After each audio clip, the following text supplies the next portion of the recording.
sabotsinamena vaky ny fefiloha ranobe mangenieny eny anarabe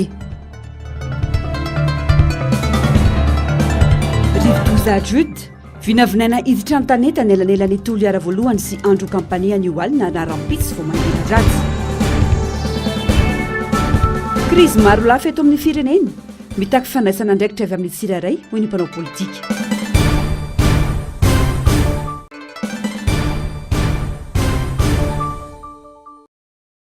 taoriany ny fambolekazo izay adidoan'ny firenena nataony antokotiko Madagasikara teny Amerika Siny ny voalohany volana marsa lasa teo dia miomana amin'ny paikady irosona amin'ny fanatsarana ny rafitra manomboka eny amin'ny fokotandry ka hatreny amin'ny fohibe ny antoko ankoatra ny rafitra dia eo ihany koa ny fiatrehana ny andraikitra izay andrasan'ny malagasy amin'ity antoko ity ka nitarika ny fivoriana ny filoha nasionaly ny antoko Ravalomanana Marka izay natrehany resonimbavambahoaka sy solotena avy amin'ireo distrika sasatsasany eto Analamanga nanamafy ny filoha Ravalomanana tamin'izany fa miandry ny tiko Madagasikara ny malagasy ary amin'ny mahantoko politika ny tim dia tsy afaka nitazapotsy ny loza manjon'ny firenena sy ny vahoaka saingy ny fanatsarana ny rafitra hatrany fotony ho any antoko no tsy maintsy irosona aloha hiatrika zavatra goavana ny antoko amin'ny titona ity hoy ny sekretera jeneraly ny antoko nanamafy zavatra anankiroa zany no dinihan'ny antoko ndray amin'ny mahantoko politika azy amin'ny mahantoko lehibe ny antoko tiko Madagasikara dia misy ny rafitra miaingany amin'ny fokotany hatreny amin'ny faritany hatraty amin'ny fohibe tsy afaka hijanona fotsiny amin'izao ny antoko fa tsy maintsy mandinika sy manatsara ary manavao an'izay ny rafitra zay manerana Madagasikara fa ny faharoa misy ihany koa ny zavatra andrasan'ny olona sy andrasan'ny firenena amin'ny antoko tim ary zay ny antony hoe androany ny fotoana savaranando amola volana ny paikady foezaka sy lavitrezaka hiatrehana ny raharam-pirenena zany hoe hiandra amin'izay zavatra iandrasan'ny vahoaka sy andrasan'ny firenena amin'ny antoko tim zay ary indrindra ny zavatra takin'ny antoko ao anatin'ny antoko ihany koa dia ny fanatsarana ny rafitra eny anivon'ny fokotany hatraty amin'ny fohibe aty amin'ny nasionaly tsy maintsy avotany Madagasikara tsy maintsy avotana ny vahoaka malagasy ary andraikitry ny antoko politika izany araky ny efa nambarany filoha Ravalomanana ho iatrany iry Andriamasinoro izay sekretera jeneraly ny antoko tim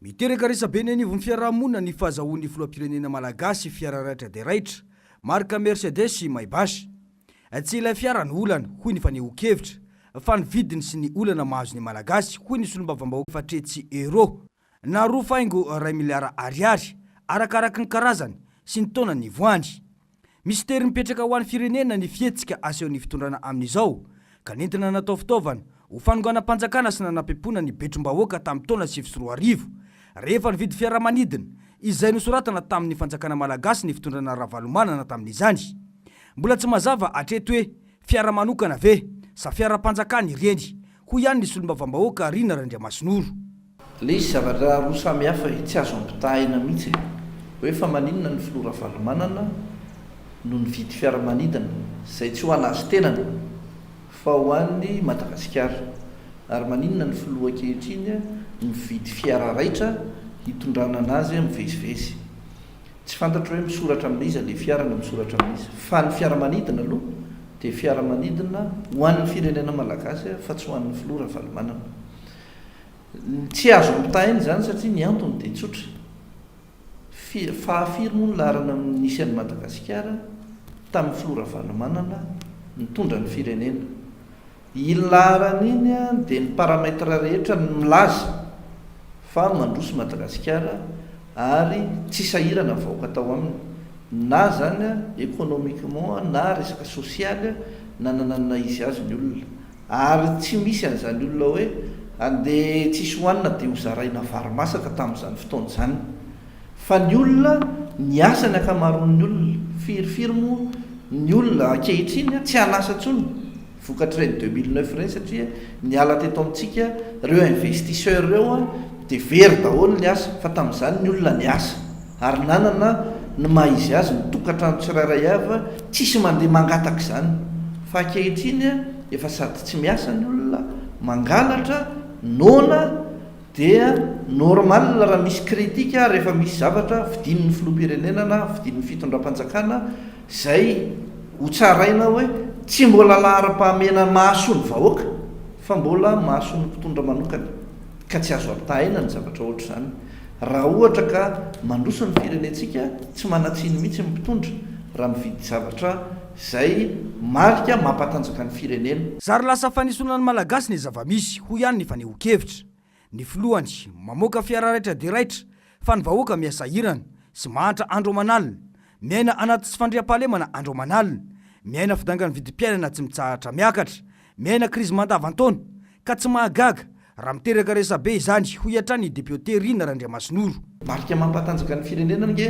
nanana ny Madagasikara fiaramanidina fa zany hoe nonony fialonana moa ny tsarako azy dia hoe aleo amidy io dia zaraina amin'ny vahoaka ny vola tamin'izany zany dia fa natao zay ampahantrana sain'ny vahoaka tsy ananana zavatra tsara fa dia hoe aleo ny avion amidy ho zaraina amin'ny malagasy aiza zao ny volan'ny avion zao namidy ny volanamidy ny avion anermady aiza daholo zany zao volan'izany tena mba nipaika any amin'ny vahoaka malagasy tokoa ve fa maninona amin'ny vahoaka malagasy zany zao ty vao maime mahantra mitanany laharana farany mahantra indrindra eran-tany reny laharany reny nge miankina amin'ny paramètre rehetrarehetra ny indicateur rehetrarehetra milaza fa tsy misakafo ny olona dia zay mahatonga amin'ny firenena mahantra ka ny lahara-pahamehana zany zao tokony zay ampatanjaka ny firenena ny matanjaka dia matanjaka zay ny vahoaka ao anatiny manana ny fahaleovantena nahara-tsakafo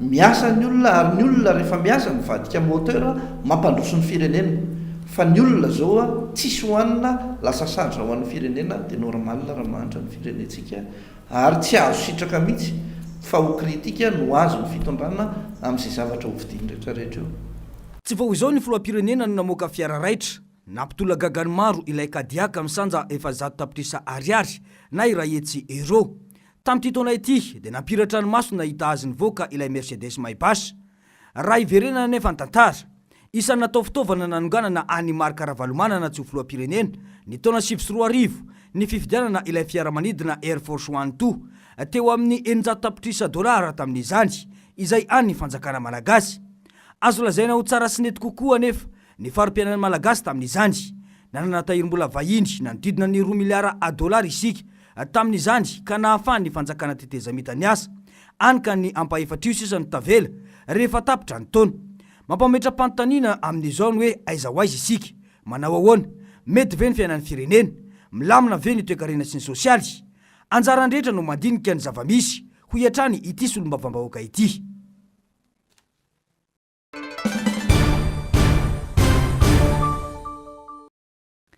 rotika tanteraka ny fiainam-bahoaka sy ny fiainam-pirenena zary toe-tsaina sy toe-panahy feno fitaintainana ankehitriny no mameno ny fiainan'ny isam-baravarana mitaintaina amin'ny tsy fandriam-pahalemana mitaintaina amin'ny vidim-piainana mitaintaina amin'ny sakafo hohanina velona mitaintaina maty mbola mitaintaina satria tsy laitra ny vaky fasana noho ny tsy fandriam-pahalemana ny valalabe mandry 20 isanjato mahery no mitaintaindava toy ny sobakaka ambodoriny basy amatafondro no miandry raha miezaka mijoro sy milaza an'izay eny an-dalambe ary mety efa voasoratra ny vesatra sy ny loam-piampangana amin'ny fototra amin'ny hoe fanakorotanana fanotohinana ny filaminana anatin'ny firenena tena arabaky teny ilay teny ataon'ireo mpisehatra politika hoe fonja be mitafilanytry gasikara amin'izao tratry ny mpitondra ankehitriny ny tanjona hoy ny mpamakafaka raharam-pirenena tratra ny fitondram-panjakana ny tanjona zay nampahantrana ny vahoaka tratra ny fitondram-panjakana ny tanjona zay nanidina ny vavan'ny vahoaka sy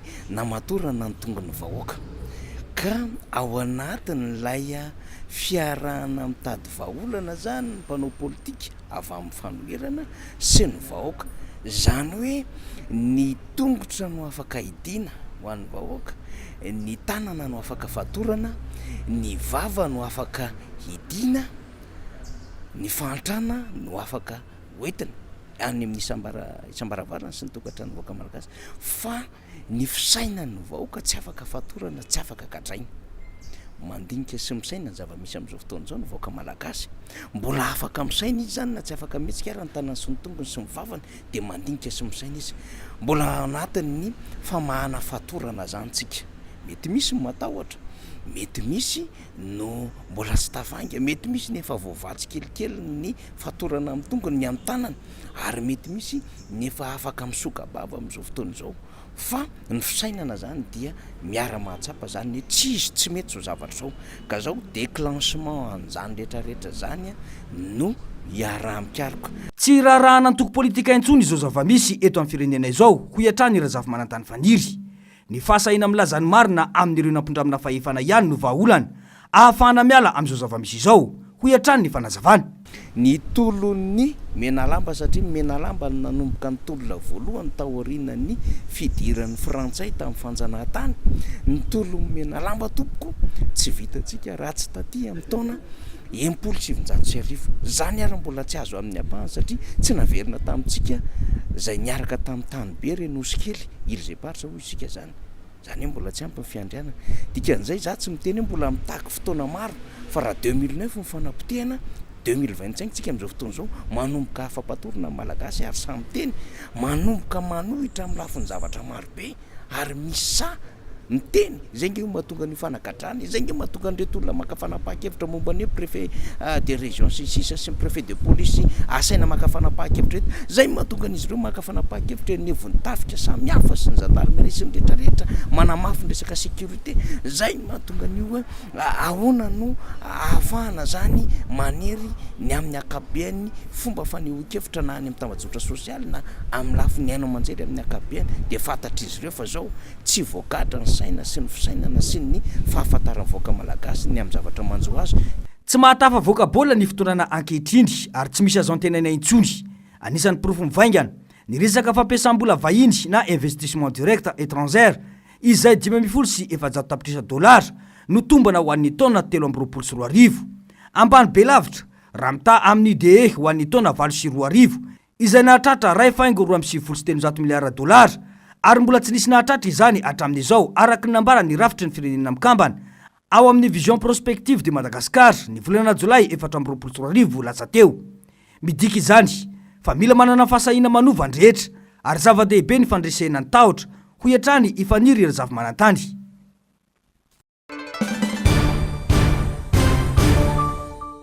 Dimambefapolo taona tsy nisy nanamboatra ny lalan'ireo mponina eto amin'ny fokotany Andranomahery Ankorondrano fa sahiranana tebotebo no iainan'ireo mponina rehefa tonga ny fotoanan'ny rotsakorana toy izao.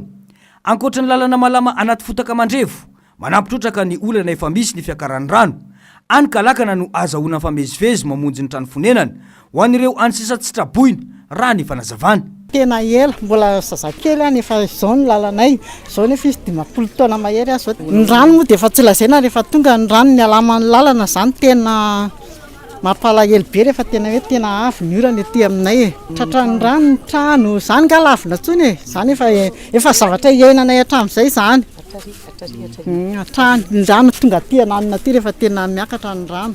Ty lalana ity zany rehefa tena avy ny orana tsisy azo atao mihitsy zany ty tanàna ity fa ny lakana izy mandeha amin'ity rehefa tena fa zao aloha mbola mbazo azo fa rehefa tena avy zany le orana hoe orana tsotra dia manenika an'ity dia iny dia tsy azo an-tanana ity rehefa tena any. Ho famahana ny olan'ny mponina dia nirosona ny fanamboarana ity lalana ity. Nijery ny firoson'ny asa fanamboarana ny ampahandalana amin'ny refy 300 metatra ny solombavam-bahoaka feno ranambomanana. Ny volany Siady no nahafanana tanteraka izao asa izao ho ny solombavam-bahoaka feno ralambomanana. Ty lalanty nareo teo angamba le poney ty hoe 10 taona tsy nisy fanamboarana ty lalanty. Nefa ty anisan'ny fokotany lehibe indrindra tao anatin'ny 3e arrondissement ary fanamby hatramin'izay hoe ezakitsika tsy maintsy anaovana ty lalanty. Manomboka izy tia ny rarina ny avitany izy hatramin'ny farany misy any efa eo amin'ny 700 metatra eo au total ity zavatra ity. Etape roa izy tia mandeha aloha zao ny 300 metatra fa amin'ity taona ity ihany mamita ny ambony rehetrarehetra ao anatin'ny teti-bola le efa nomena solombavam-bahoaka no anaovana asa indrindrindrindra ary miezaka izay hoe tsy ho lalina foana amin'ny tsisy dikany le volam-bahoaka reny fa mba tena iverina any amin'ny vahoaka. Tamberina ndraikitra ho an'ny vahoaka ity asa fanamboaran-dalana ity satria volam-bahoaka ny Siady hoy ny fanamafisana. Fisaorana moa no nasitrin'ireo mponina tamin'ity solombavam-bahoaka ity ny amin'izao fanapahan-kevitra mijery manokana azy ireo izao. efa ho 10 taona mako tsy nisy mpijery sy nanamboatra io ampahandalana io.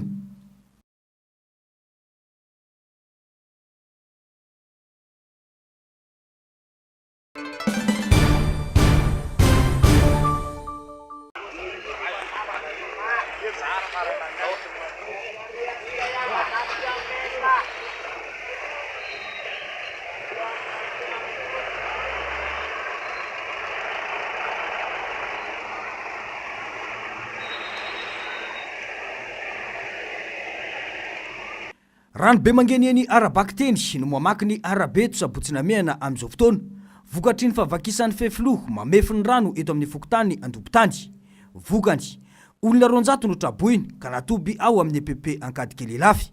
Sa io ny olona trabona zay indesina tanana ao amin'ny EPP ankady kely lafy. Ny fandraisana ndraiky nataon'ny fokotany dia ny fandraisana an'ireo olona eo ary zay rahana amin'ny komina ny sakafo olona zao zao tany zao dia misy sakafo karakarain'ny komina. Ankoatran'izay dia manala zay olona rehetra taveleny. Saina miala zany fanetanana zay anisan'ny rahana amin'ny zandarma manetana olona hiala ireny ara-mbola. Arorika mitazona ny rano amina fokotany maromaro ary tonga aty Antananarivo renivohitra ny vaky vokatry ny rotsakorana tao anatin'ny 2 andro izay. Koa ny solombavam-bahoaka avitra Andriamosa. Mbola ny komina sy ny solombavam-bahoaka no mandray tanana ireo traboina amin'izao ka anaovan'ny solombavam-bahoaka Antsoavo amin'ny fitondram-panjakana izany. Fa arorika anankiray mahakasika ny rano avy any Manandrina, avy any Viliazo, avy any Feferana, avy any amin'ny komina Ankadikely. Dia vaky io dia tondraka ny rano eo amin'ny RN3 Sabotsinamena mampitoy Sabotsinamena sy Ankadikely. Ka io faritra iva. Na tonga an'izany dia ireo fanotofana tany maro samihafa satria tanimbary ireo tany ireo taloha. Amin'izao fotoana nefa noho ny fitombam-ponina fitaran'ny tanàna dia misy fotodrafitrasa maro samihafa ka mila anao Antsoavo ho an'ny tompona andraikitra ny station de pompage eny Ambodimita mba hamany rano mamba haingana mba tsy hanimba fotodrafitrasa maro samihafa fa victime ny mpandraraha ny olon-tsotra ihany koa. Misy trabona zao ao Sabotsinamena any amin'ny bebe tsara fara amin'izao tsika amin'ny teny zao. Zay raha ny ao Sabotsinamena fa mbola ao anatiny koa ary amin'ilay maka Belanitra. Zay raha malala fa misy tanimbary 400 hektara tsy 400 hektara zay tondraka ny rano ihany koa amin'izao fotoana izao. Ka mila mitandrina tsika zany mba ilana avao satria ao amin'ny fokotany Nandidiana misy mponina maromaro zay miaina sy mivelona sy mimonina ao. Ao izy mamboly, ao izy mipetraka, ao izy miaina ary mamatsy Antananarivo renivohitra. Hatreto aloha zao dia mbola zay amin'ny mahasolombavam-bahoaka moa tompona andraikitra ny tena amin'izany dia manao afatry ny mpatsakana hoe andraisan'ny fanjakana andraikitra satria tsisy mpiary olona ireo. Mila mailo ny rehetra satria mbola itohy ny rotsakorana ao anatin'izao fotoam-pahavaratra sy ny rovidoza izao ho iatrany ny solombavam-bahoaka.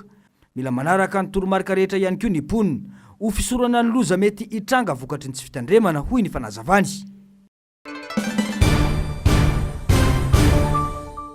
Nahazo hery hatrany ny rivodoza Juda ary vinavinaina hiditra ny tanety eo anelanelany distrika ny Toliara voalohany sy Andro Kampania ny Oalina na vao mangirany ratsy sy rampitso raha ny famitambavao avy amin'ny meteo. Tafakatra amin'ny sokajy forte tempête tropicale izy amin'izao ary anana tanjaka hatrany amin'ny 90 km isan'ora ny rivotra iaraka aminy amin'ny fotoana idirana ny tanety. Tanandrefa ny Toliara nisy ny foibeny Juda ary anatafitra 520 km isan'ora manakaiky ny foibeny. Nikisaka ny anatsimo tsy nananisy ka na afaka 420 km isan'ora. Vinavinaina tratra mahery ny 20 mm ao anatin'ny 420 ora ny rotsakorana ao entin'ny Juda ka mety teraka tondra-drano sy fiakaran'ny rendrano. Manimba tanàna sy fotodrafitrasa, fiotsahan'ny tany amin'ireo toerana mora marefo ary fiakaran'ny ranomasina izay mety hatratra 5 metatra ny havony indrindra amin'ny faritra manakaiky ny toerana idirany an-tanety. Nahazo loza mitata amin'ny loko mena ny Androy, Morombe, Toliara voalohany sy faharoa, Sakara, Betoky Atsimo, Benenitra ary Ampania. Loza manambana amin'ny loko mavo, Iorombe, Anosy, Atsimo Atsinanana, Morondava, Manja, Beroroa ary Ankazoabo. nandray fepetra manokana ny tompony andraiki-panjakana ny toerana omaly alina nampiato ny fampianarana manerana ny faritra tsy mandrefa ny iray manontolo androany zoma 17 martsa sy ny rampitso sabotsy 18 martsa tsy miasa ihany koa ny mpiasa-panjakana sy ny tsy miankina rehetra ny toerana nanomboka androany ankoatra ireo sampandraray izay tokony ametraka ny service minimum. Ankoatra izay, miato ny fitateram-bahoaka amin'ny lalam-pirenena fa 5, fa 7 sy fa 10 ho an'ny zotra rehetra na nasionaly na regionaly miainga avy eo Toliara nanomboka androany ka hatramin'ny rampitso sabotsy rehefa nahazo ny fankatoava ministera ny fitaterana sy ny famantarana ny toetry ny andro. Voarara ny fivoanan-dranomasina na mpanjo na mpitatitra izany. Raha rehefa mitambo avao efa miditra ny tanàna ny ranomasina ho Morombe, mbola mitoy ihany koa ny amafy ny rivotra any an-toerana. Velitaraina ny solotenan'ireo mpitatitra eto amin'ny komina Antananarivo renivohitra ny fanaovana tsintsinina azy ireo amin'ny tsy fampitoviana ny lalàna mpiarina eo amin'ny samy mpitatitra. Niteraka fikorotana amin'ny famoivoizana sy ny loza maro samihafa ny fampiasan'ireo fitaterana tsy tafiditra ao anatin'ny ara-dalàna noho ny tsy fahalalàn'izy ireo ny tolo lalàna rehetra amin'ny fifamoivoizana raha ny fanehoan-kevitra. Taxi bisikileta sy ny anao efa hita mihitsy hoe transport illicite le izy dia tokony izy tokony ao mihitsy izy satria na fanelingelenana amin'ilay famoivoizana raha tena misy fiantraikany ratsy mihitsy miteraka accident dia miteraka fahavoazan'ny hafa amin'ny tsy fitandremana na koa mety noho ny tsy fahalalàna satria zareo sady tsy misy assurance no tsy mahafantatra le code de la route dia manaonao foana.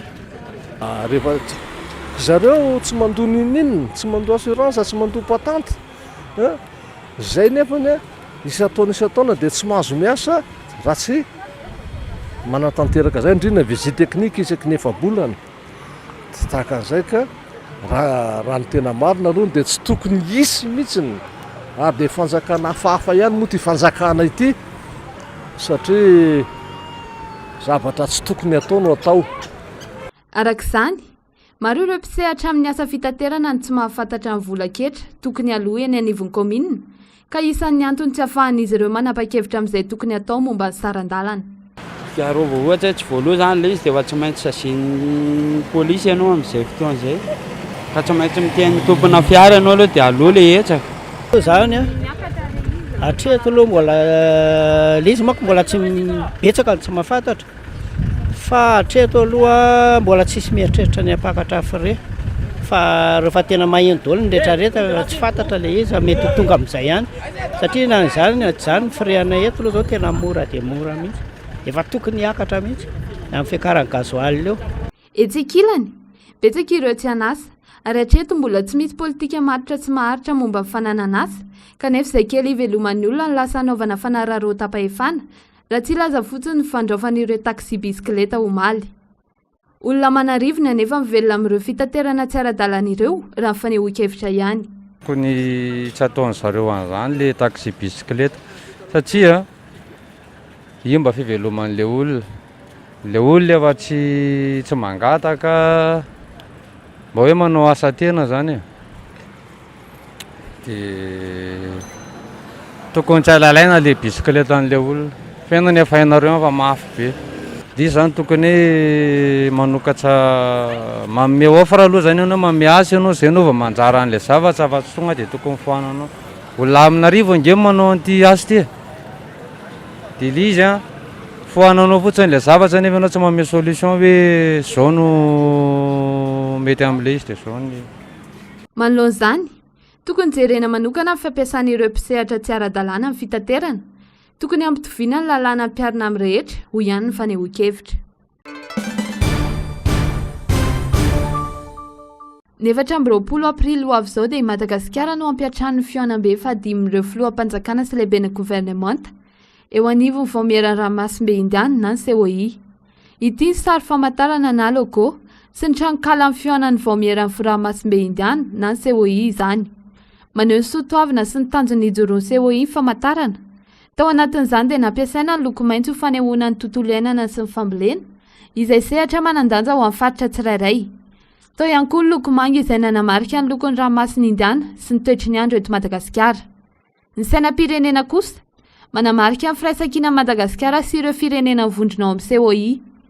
loa FDB odiny ireo firenena dimy mandrivy tia fihaonana ny fiarovana amin'ny tsy fanjarian-tsakafo eo ihany koa fampandrosoana lovain-jafy ary indrindra fanamafisana amin'ny fiara-miasa eo amin'ireo firenena ao amin'ny ranomasimbe indiana.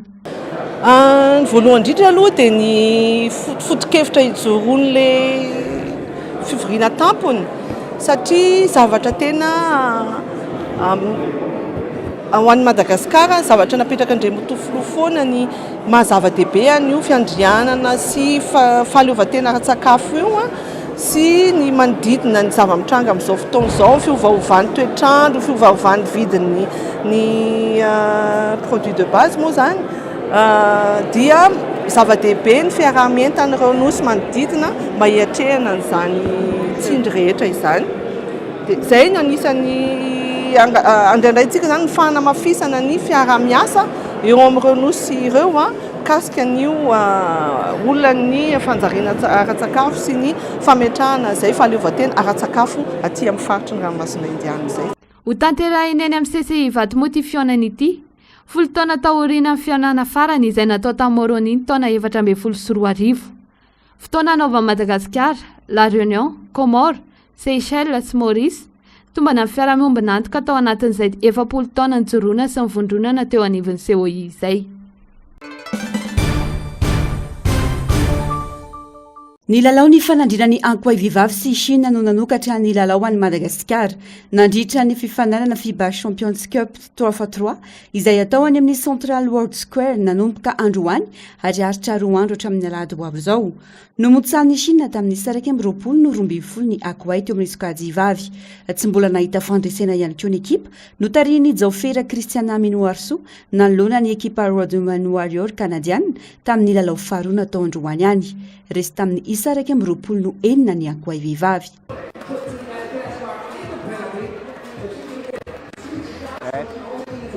It all comes down to this free throw attempt. Zhang Jiangping. Oh, missed it. But you get one more actually because that was the 7th foul. So one more chance to end it before the horn. Otherwise, we'll have to suffer through two more seconds. We won't have to do that. GG's.